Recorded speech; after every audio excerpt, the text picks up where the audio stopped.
From the national newsroom of the Canadian Press, I'm Karen Rebo. European Union regulators have accused Apple today of breaking new rules on digital competition by preventing software developers on its App Store from steering users to cheaper options on other venues. The European Commission said today early findings of its investigation show the iPhone maker had breached the 27-nation bloc's Digital Markets Act.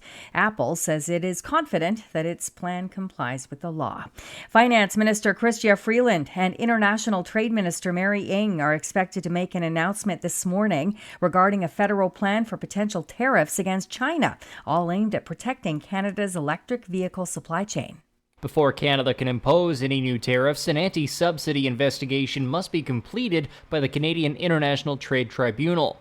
China is a bigger player in Canada when it comes to batteries and battery components for electric vehicles, industries Canada has invested heavily in over the last 4 years. Accusations that China has spurred its own EV industry through unfair subsidies led to both the U.S. and Europe retaliating with tariffs this spring. John Kennedy, The Canadian Press. Workers who make Bombardier business jets in Toronto are on strike. Unifor says over 1,300 aircraft assembly workers at Bombardier's factory at Toronto's Pearson Airport launched a strike yesterday after its union leaders failed to reach a new collective agreement with their employer by Saturday night's strike deadline.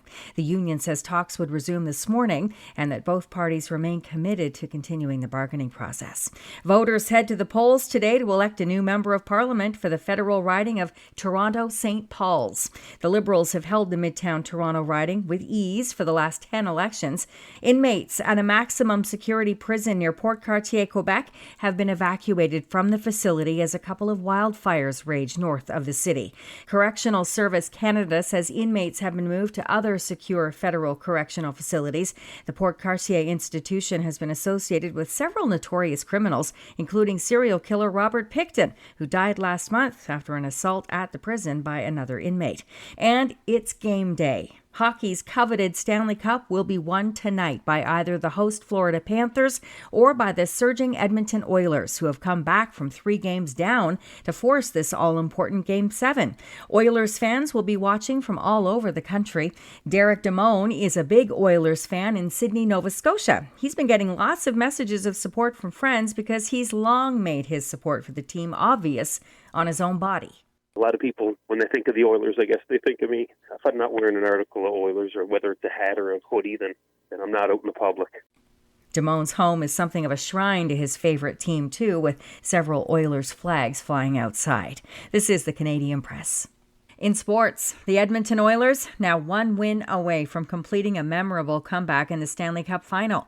Canadian Press sports reporter Greg Strong has more from Sunrise, Florida. Things looked rather grim for the Oilers over a week ago after they lost the first 3 games in the best-of-7 series, but they've rebounded with 3 straight victories and have all the momentum entering the deciding game tonight in Florida. The Oilers are looking to hoist the cup for the first time since 1990. The Montreal Canadiens were the last Canadian team to do it back in 1993. The Panthers are looking for their first Cup win. They reached the final last year but lost to the Vegas Golden Knights. The Toronto Blue Jays will be aiming to snap a 6-game losing streak tonight when they open a 3-game series against the Red Sox in Boston. And the Saskatchewan Roughriders are in sole possession of first place in the CFL's West Division. Riders improving to 3-0 yesterday with a convincing 36-20 victory over the visiting Hamilton Tiger Cats. They are 0-3. From the Canadian Press, I'm Karen Rebo. Thanks for listening. Don't forget to follow and subscribe. For more of today's top stories, visit thecanadianpressnews.ca.